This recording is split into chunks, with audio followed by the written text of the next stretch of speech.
support. We are with you, leader. দীর্ঘ প্রতীক্ষার অবসান 2026 সালের নির্বাচনের চূড়ান্ত ফলাফল ঘোষণার পর বদলে গেল বাংলাদেশের মানচিত্র। সব জল্পনা কল্পনার অবসান ঘটিয়ে বাংলাদেশের নতুন প্রধানমন্ত্রী হিসাবে শপথ নিতে যাচ্ছেন ডক্টর শফিকুর রহমান। অকল্পনীয় এই রাজনৈতিক পালাবদলের পর পুরো দেশ এখন স্তম্ভিত। কিন্তু সবচেয়ে বড় চমক দেখালেন সেনাপ্রধান। ডক্টর শফিকুর রহমানের প্রধানমন্ত্রী হওয়ার পর দেশবাসীর উদ্দেশ্যে একই বললেন তিনি, কি এমন বার্তা দিলেন যা শুনে তোলপাড় পুরো রাজনৈতিক অঙ্গন। আজ আমরা জানব সেই চাঞ্চল্যকর বিস্তারিত।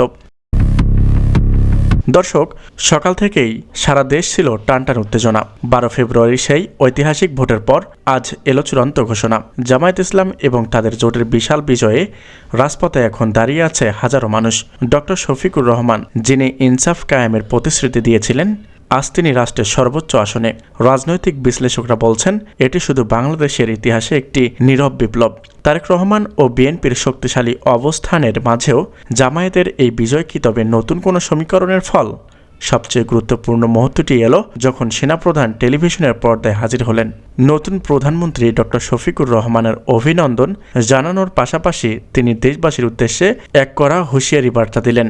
সেনাপ্রধান বলেন, আমরা একটি সুস্থ ও নিরপেক্ষ নির্বাচন উপহার দিতে পেরে গর্বিত।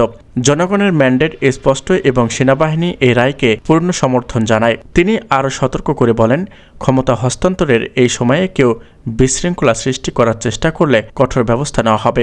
সেনাপ্রধানের এই সমর্থন কি নতুন সরকারের পথ আরও মসৃণ করে দিল? অন্যদিকে এই ফলাফলের পর বিএনপি শিবিরে নেমে এলো এক চরম হতাশা।